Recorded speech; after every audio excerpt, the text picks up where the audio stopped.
Sir पढ़ने का बिल्कुल मन नहीं कर रहा, सर डर लग रहा है, सर मोटिवेशन नहीं आ रहा, एग्जाम के लिए कॉन्फिडेंस नहीं आ रहा। चिल्लैक्स दोस्तों, मैं हूं ना आपके साथ। आज मैं आपको बताऊंगा कि कैसे आप 90 प्लस स्कोर कर सकते हो अपने आने वाले एग्जाम्स में, और साथ ही साथ इस टाइम को कैसे मैक्सिमम यूटिलाइज कर सकते हो। So let's get started.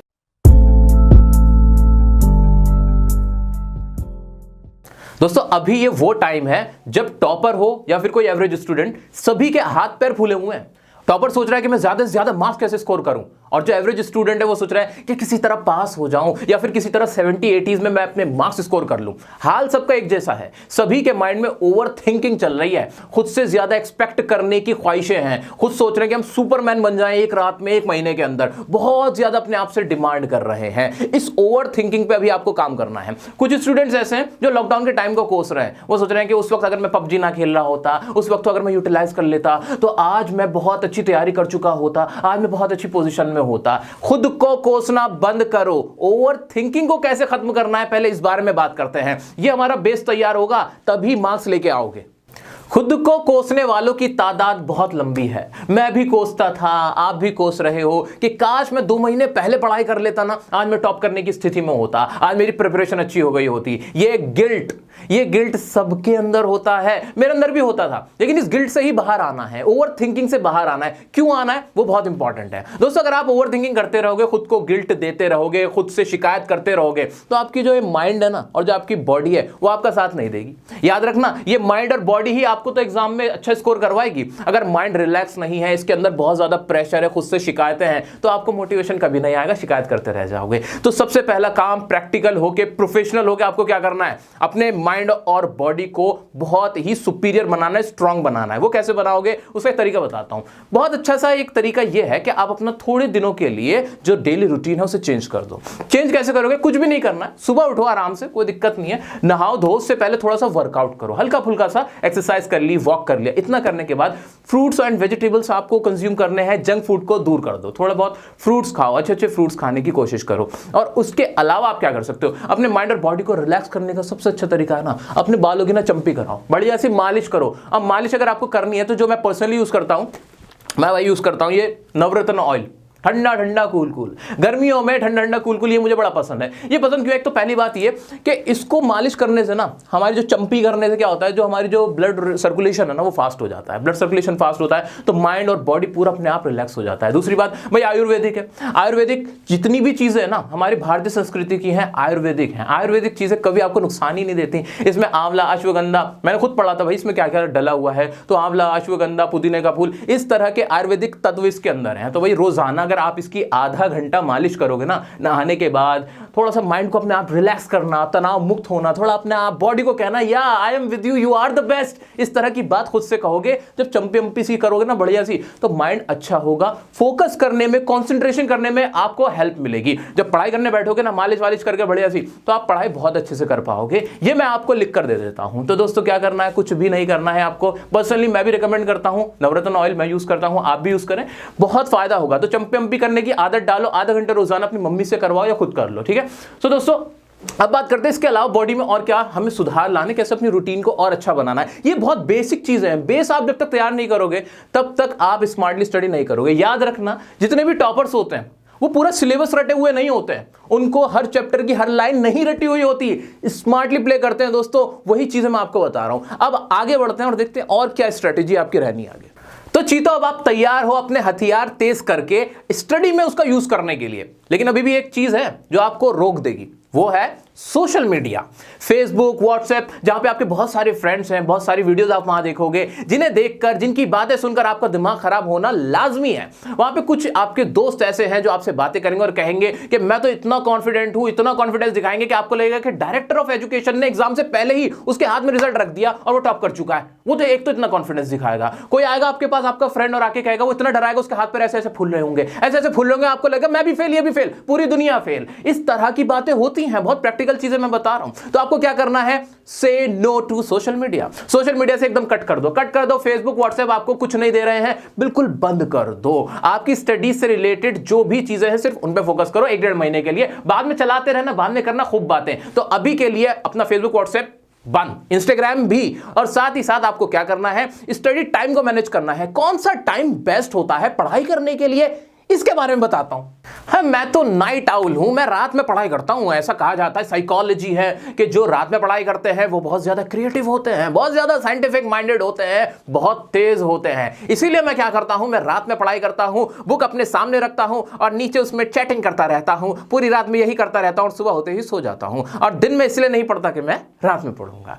यही होता है, यही सच्चाई है। ऐसा कुछ भी नहीं है कि साइकोलॉजी है और ऐसा कोई माइंडसेट होता है जो रात में पढ़ते हैं वो, ऐसा कुछ नहीं है दोस्तों। मैं आपको साइंटिफिक फैक्ट बता रहा हूं, जो दुनिया की सच्चाई है। वो सच्चाई ये है कि सुबह 4 से 6 बजे की जो टाइमिंग होती है वो पढ़ाई करने के लिए, फोकस करने के लिए बेस्ट होती है। हमारे जितने भी पिताजी रहे हैं, हमारे दादाजी रहे हैं, जो हमारे पूर्वज रहे हैं, वो सब इसी वक्त उठते थे, पढ़ाई किया करते थे। लेकिन अब हमने सोशल मीडिया की वजह से, क्योंकि हमें चैटिंग करनी होती है लेट नाइट तक, गेमिंग करनी होती है, गेम खेलने होते हैं, वीडियोस देखनी होती है, हम लेट नाइट करते रहते हैं सारी चीजें और हमें लगने लगता है कि यही टाइम बेस्ट है। 4 से 6 की टाइमिंग ऐसी टाइमिंग होती है जहां ना कोई ट्रैफिक होता है, ना कोई मशीनें चल रही होती हैं, सब कुछ स्टिल होता है, एवरीथिंग इज साइलेंट। ऐसी सिचुएशन में पढ़ाई क्या, दुनिया का कोई भी फोकस करने का काम आप बहुत अच्छे से कर पाओगे। तो आराम से 4 बजे उठो और तब पढ़ाई करना शुरू करो। अच्छा, रात की पढ़ाई का असल मतलब क्या होता है, अब ये सुनो। रात की पढ़ाई का मतलब 3 बजे पढ़ाई करना नहीं होता, वो तो सुबह हो चुकी होती है। रात की पढ़ाई का मतलब होता है कि आप अगर 4 बजे से उठे हुए और आपने रात के 11 बजे तक पढ़ाई करी,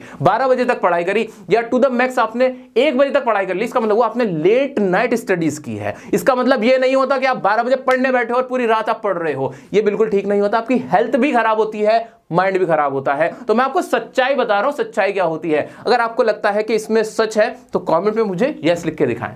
मेरे प्यारे दोस्तों, अब मैंने आपके लिए एक माहौल तैयार कर दिया है जिसमें बैठकर आप स्मार्ट स्टडी कर सकते हो। आई रिपीट, किसी भी टॉपर को हर चैप्टर की हर लाइन रटी हुई नहीं होती, ये सच्चाई है। तो आपको क्या करना होता है, जो वो करते हैं दे डू स्मार्ट स्टडी, और आपको भी ऐसा ही करना है। ठीक है, अब आपको करना क्या है, इतना कुछ कर लिया, माहौल बना दिया, जो बेसिक चीजें चाहिए होती हैं स्मार्ट स्टडी करने की वो हमने तैयार कर ली। अपना माइंड एकदम चंपी वंपी करके बढ़िया से ठंडा ठंडा कर लिया है, बॉडी में अच्छे अच्छे फ्रूट्स खा के उसको भी बढ़िया कर लिया है, थोड़ा वर्कआउट वगैरह कर लिया है, सारी चीजें हमने बढ़िया कर ली है। सोशल मीडिया में डिस्ट्रैक्ट करता था उसे दूर कर दिया, दोस्तों की उल्टी सीधी बातें सुनी थी उन्हें भी दूर कर दिया, टाइमिंग भी पढ़ाई की मॉर्निंग में रखी जो कि बेस्ट टाइमिंग होती है। अब क्या करना है, अब आपको एक पेपर लेना, सबसे पहला काम ये कर लेना, जितने भी टॉपिक्स आपके बहुत पक्के हैं, आपको लगता है उनमें आपकी स्ट्रेंथ है, आपके स्ट्रांग टॉपिक है, उन्हें एक जगह लिख लेना। ठीक है, जिन टॉपिक में आपको लगता है आप कमजोर हो, वीक हो, जो टॉपिक जो सब्जेक्ट्स आपके वीक हैं उन्हें एक जगह लिख लेना। अपने माइंड को क्लैरिटी दो, बिल्कुल क्लैरिटी दो, माइंड को कंफ्यूजन नहीं देनी है आपको कंफ्यूज नहीं रहना है। माइंड को बहुत ही सिंपल रखो कि भाई ये मेरे को चीजें आती हैं, ये चीजें नहीं आती, और स्टार्ट करो उन टॉपिक्स के साथ जो आपको बहुत अच्छे से आते हैं। इससे आपको थोड़ा कॉन्फिडेंस बिल्ड होगा। आपको जो घबराहट हो रही है ना, जो ऐसे ऐसे घबराहट हो रही है, वो बिल्कुल खत्म हो जाएगी। तो शुरुआत करनी है, जो आपके टॉपिक जो स्ट्रेंथ वाले टॉपिक हैं, आपकी स्ट्रांग टॉपिक्स हैं, उनसे शुरुआत करनी है। वन मोर इंपॉर्टेंट थिंग, जितनी भी आप पढ़ाई करो सुबह शाम, उसमें भी बैलेंस बना के रखना। जो भी सब्जेक्ट्स आप पढ़ रहे हो उनका एक बैलेंस होना चाहिए। किस तरह का बैलेंस, जितने भी आपके थ्योरी पेपर हैं और जितने आपके प्रैक्टिकल पेपर हैं उनको मिक्स पढ़ाई करनी है। फॉर एग्जांपल, आपने सुबह में थ्योरी पढ़ी तो शाम को आप क्या पढ़ोगे, प्रैक्टिकल पेपर पढ़ोगे। इसी तरह से अगर प्रैक्टिकल सुबह में पढ़ना चाहते हो तो शाम को थ्योरी पढ़ोगे। इनका एक मिक्स आपको तैयार करना ही करना है। ऐसा नहीं कि थ्योरी पढ़ने बैठे तो बस थ्योरी पढ़ ली और माइंड एकदम एग्जॉस्ट हो गया, हो ये क्या हुआ, नहीं। या प्रैक्टिकल पढ़ रहे, हिंदी की तरफ देखा ही नहीं, इंग्लिश की तरफ देखा ही नहीं। 100 नंबर का है हर पेपर। ऐसा नहीं है कि अगर आप मैथ्स अच्छी जानते हो, आपको मैथ्स में मजा आ रहा है तो मैथ्स में 100 में से 200 नंबर ले आओगे, 1000 नंबर ले आओगे। ऐसा कुछ नहीं है। फीलिंग्स के साथ काम मत लो, थोड़ा प्रैक्टिकल रहो, प्रोफेशनल रहो। इसलिए मैं बार बार कह रहा हूं, ये जो माइंड है ना, माइंड यही आपको मार्क्स दिलाएगा। इसको इस तरह से इस्तेमाल करो जिससे आपको अच्छे नंबर दिलाने में हेल्प करते।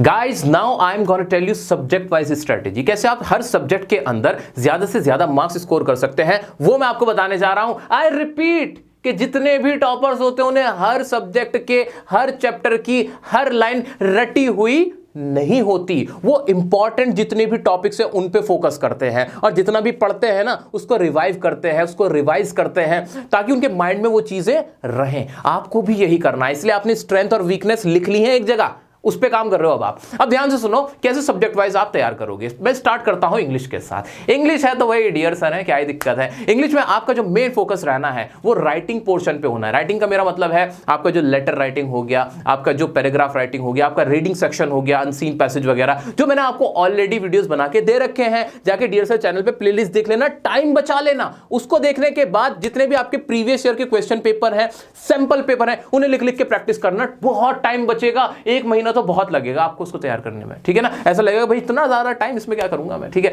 इसी तरह से आपका अब दूसरी चीज क्या आती है, आपकी स्टोरीज होती हैं, चैप्टर्स होते हैं। उसमें क्या करना है, उसमें कुछ भी मत करना, उनकी स्टोरी पे फोकस करना कि स्टोरी है क्या, किस तरह से पूरी स्टोरी ड्राफ्ट हुई है, उसमें कौन कौन से कैरेक्टर्स हैं, उसमें क्या क्या है बातें, वो सारी आप याद कर लेना। कैसे उन स्टोरीज के लॉन्ग आंसर आप याद कर सकते हो, उसकी मैंने वीडियो दे रखी है, वो वीडियो देख लेना। टाइम बचाना, टाइम बचाना है, टाइम बचाना है, टाइम बचाना है, ठीक है। इतना कर लिया। लिख लिख के देखने की कोशिश करनी है, जितना अच्छा लिखोगे उतना अच्छा मार्क्स आप स्कोर कर पाओगे। ये हो गया आपका इंग्लिश, ठीक है। अब आप बात करते हैं मैथमेटिक्स की। मैथ्स या तो किसी को बहुत पसंद है या किसी को बिल्कुल पसंद नहीं है।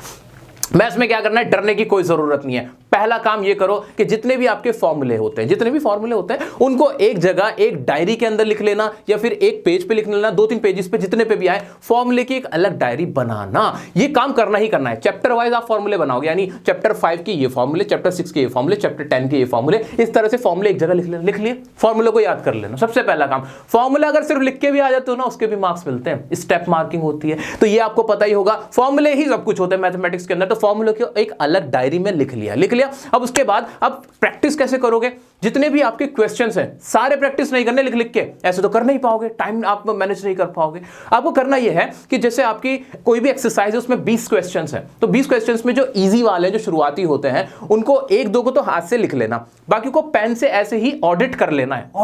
ऑडिट का मतलब क्या होता है, बस आपको पेन से चेक कर लेना, अच्छा ये ऐसे हुआ, ये ऐसे हुआ, ये ऐसे हुआ, उनमें से सिर्फ एक को ट्राई करना है, ठीक है, एक को पूरा सॉल्व करना है। इसी तरह से जो थोड़ा सा मीडियोकर लेवल का है, जो थोड़ा एवरेज लेवल का क्वेश्चन है, उसके साथ भी ये करना है कि एक तो लिख लिया और बाकी ऐसे ऑडिट कर लिया। ऑडिट वर्ड आज मैं आपको देकर जा रहा हूं इस वीडियो के माध्यम से, ठीक है। ऑडिट करना है आपको मैथमेटिक्स के अंदर, और जो आपके टफ क्वेश्चन है उसमें भी यही करना है कि एक टफ क्वेश्चन को तो अपने हाथ से सॉल्व कर लेना, बाकी का ऑडिट कर लेना। अब इस दौरान ऐसा बहुत होगा कि आपको मैथ्स का कोई सवाल बिल्कुल समझ नहीं आएगा, उसके लिए क्या करना है, उसको यह मान के चलना, पहली रिवीजन के अंदर यह मान के चलना कि एग्जाम में नहीं पूछा जाएगा। उसको बार बार ट्राई करके अपना माइंड बिल्कुल खराब करने की जरूरत नहीं है, उसे बाद में देखना जब आप सेकंड रिवीजन करोगे, ठीक है। इस तरह से आपको मैथ्स की अपनी तैयारी करनी है, बिना लिखे बिना रिवीजन करे कोई फायदा नहीं है मैथ्स पढ़ने का। मैथ्स कोई थ्योरेटिकल सब्जेक्ट नहीं है। तो ये थी मैथ्स की बात। Now come to social science. Social science की जब बात आती है मैं खुश हो जाता हूं, क्योंकि मैं खुद 100 आउट ऑफ 100 लेके आया था सोशल साइंस के अंदर, ठीक है। इसमें करना क्या है, आपको कुछ भी नहीं करना है। जितने भी इवेंट्स है ना, जितनी भी इवेंट्स है, तारीखें हैं, वो आपको एक जगह लिख लेनी है कि भाई सविनय अवज्ञा आंदोलन कब हुआ था, क्विट इंडिया मूवमेंट कब हुआ था, प्लासी की लड़ाई कब हुई थी, या फिर वो जो शीत युद्ध हुआ था वो कब हुआ था। इस तरह के जितने भी इवेंट्स आपके हैं सोशल साइंस के अंदर, वो एक जगह लिख लेना, उनकी पूरी लिस्ट तैयार कर लेना। लिख लोगे भाई 2-3-4 पेज जिसमें भी वो लिखे जाएंगे, वो आप एक जगह लिख लोगे, वो आपके अपने आप में एक नोट्स की तरह काम करेंगे, नोट्स बनेंगे, आपके खुद के नोट्स बनेंगे, ठीक है। वो लिखने के बाद, अब तो वैसे भी टेक्नोलॉजी का जमाना है, टेक्नोलॉजी इतनी डेवलप हो चुकी है कि आप जाओ YouTube पे और लिखो कि भाई सविनय अवज्ञा आंदोलन, और वहां गांधी जी आपको दिखेंगे ऐसे छड़ी लेते हुए। इससे आपको क्या रहेगा, आपको एक स्टोरी की तरह पूरा चैप्टर याद हो जाएगा कि उसमें हुआ क्या था, रियल में क्या हुआ था। इंटरेस्ट डेवलप होगा, विजुअल मैनर में आप चीजें देखोगे, रटने की जरूरत नहीं पड़ेगी, क्वेश्चन के आंसर्स पढ़ोगे, सब कुछ समझ में इजीली आ जाएगा। बहुत आसान हो चुका है सोशल साइंस में अच्छा स्कोर करना आपके लिए। तो ये आप मेरी टेक्निक प्लीज अप्लाई करना। साथ ही साथ सोशल साइंस में एक चीज इंपॉर्टेंट होती है कि आपको डिटेल में लिखना होता है, तो डिटेल में लिखने की कोशिश करना, लिख कर देखने की कोशिश करना। सब कुछ नहीं लिखना है, एक लॉन्ग आंसर लिखना, बाकी के जो शॉर्ट आंसर्स है उसी में वो कवर हो जाएंगे। अब बात करता हूं साइंस की, विज्ञान की। अब विज्ञान का नाम आते हैं ना, बहुत खुश हो जाता हूं, क्योंकि मैं चाहता हूं कि आप लोग भी साइंस में बहुत इंटरेस्ट लें, दिलचस्पी लें। साइंस में क्या करोगे, कुछ भी नहीं करना है। सबसे पहला काम यह है कि भाई आपको डायग्राम बनाने की कोशिश करनी है। साइंस के एग्जाम के अंदर आपसे डायग्राम बनवाया जाता है, तो नीट एंड क्लीन ड्राइंग करने की कोशिश करनी है। एक डायग्राम हमेशा एग्जाम में पूछा जाता है, तो वो डायग्राम साफ नीट एंड क्लीन आपको बनाना है, उसकी प्रैक्टिस करनी है। दूसरी चीज, साइंस के जितने भी चैप्टर्स हैं, उन चैप्टर्स में जो चैप्टर्स आपको समझ नहीं आ रहा है, यूट्यूब पे जाओ, व्हाट इज फोटोसिंथेसिस, वहां पे लिखो, पूरा समझ में आ जाएगा, पूरा फोटोसिंथेसिस होता हुआ दिख जाएगा। फिर कुछ बचेगा क्या? नहीं, पूरा इंटरेस्ट आपका उसके अंदर आ जाएगा, मजा आ जाएगा आपको, अरे यही तो मैं पढ़ रहा था, ये रही वीडियो, बात खत्म। इस तरह से आप साइंस को समझोगे ज्यादा अच्छे तरीके से अगर आप उसकी वीडियोस वगैरह देखते हो। तो watch videos of your science chapters, इससे आपको उसको समझने में आसानी होगी। और साइंस में भी जितने भी फॉर्मूले हैं वो एक जगह लिख लेना, जितनी भी केमिकल इक्वेशंस हैं उनको एक जगह लिखना, सॉल्व करने की कोशिश करना, जो इंपॉर्टेंट है पहले उन पे फोकस करना, जो आपकी स्ट्रेंथ है पहले उसको करके खत्म कर लेना, जो वीक चैप्टर्स हैं, वीक चीजें हैं, उन पे बाद में शिफ्ट होना, और वीक चीजों को YouTube पे सर्च कर सकते हो आप। सोशल मीडिया से मेरा मतलब YouTube से हटना नहीं था, पहले ही बता देता हूं, ठीक है। अब बात करते हैं हमारी हिंदी की। अब हिंदी तो हमारी मातृभाषा है, लेकिन उसको भी इतने हल्के में नहीं लेना, 100 नंबर की आती है। हिंदी के भी जितनी भी कहानियां हैं उन कहानियों को अच्छे से समझो कि उन कहानियों में क्या लिखा है, उसमें जो भी आपकी कविताएं हैं उन कविताओं पे ज्यादा फोकस करना, क्योंकि कविताएं छूट जाती हैं और उसमें आपके मार्क्स डिडक्ट हो जाते हैं। कविताओं पे फोकस ज्यादा करना, कहानियों को नॉर्मल मैनर में रहना कि भाई कहानियों में है क्या, उनका रियल जिस्ट क्या है, वो सब देखना, ज्यादा से ज्यादा लिखने की कोशिश करना हिंदी के एग्जाम के अंदर। तो ये रहेगी आपकी हिंदी की स्ट्रेटेजी। मुझे पूरी उम्मीद है कि इस तरह से मैंने आपको ओवरऑल कैसे आपको पढ़ाई करनी है इस एक महीने के अंदर, किस तरह से आप मैक्सिमम मार्क्स स्कोर कर सकते हो, 90+ स्कोर कर सकते हो इस स्ट्रेटेजी के साथ, ये मुझे पूरी उम्मीद है कि आप इससे बहुत फायदा उठाओगे। ये वीडियो अपने उन सभी साथियों को भेज दो दोस्तों जिनको अभी जरूरत है मोटिवेशन की, उनको एक सही गाइडेंस की जरूरत है। सो दोस्तों बिल्कुल घबराने का नहीं है, be cool with Navratna cool, उससे चंपी करो, मस्त रहो, एकदम ठंडा ठंडा अपना दिमाग को रखो, अपने फैमिली वालों के भी दिमाग को ठंडा ठंडा करो नवरत्न ऑयल के साथ। और अगर मुझसे कोई भी सवाल पूछना है, इंस्टाग्राम पे जुड़ सकते हो, इंस्टाग्राम पे जो भी क्वेरी आती है, जो भी कुछ समझ नहीं आ रहा, वहां आप मुझसे जुड़ सकते हो और सवाल पूछ सकते हो। चैनल को अगर आपने अभी तक सब्सक्राइब नहीं किया, जल्दी से सब्सक्राइब कर दें, इसको 10 मिलियन पूरा कर दें और हमारी फैमिली को बढ़ा दें। अगर बेल नोटिफिकेशन को नहीं आपने दबाया तो जल्दी से बेल नोटिफिकेशन को भी प्रेस करते हैं। मिलते हैं नेक्स्ट वीडियो में नेक्स्ट टॉपिक के साथ, तब तक के लिए बने रहे टीआर सर के साथ।